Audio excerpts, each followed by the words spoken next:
এক ফ্যাসিবাদকে তাড়িয়ে বাংলার ক্ষমতায় আরেকটা চাঁদাবাজ আনলে যারা, তোমাদের দুর্ভোগ কোনদিন শেষ হবে না, না না না শেষ হবে না। শিয়ালের মুখ থেকে মুরগি,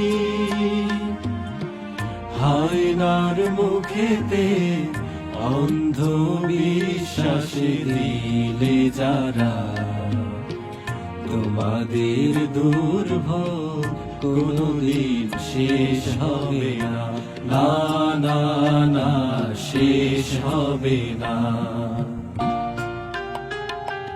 তোমাদের মেয়েদেরকে এভাবেই ধর্ষণ করা হবে, বাবা থেকে মেয়েকে জোর করে তুলে নেওয়া হবে। চাঁদা না পেয়ে তোর স্বামীকে পাথর দিয়ে মারা হবে। শাহবাগী প্রতিবাদ করবে না।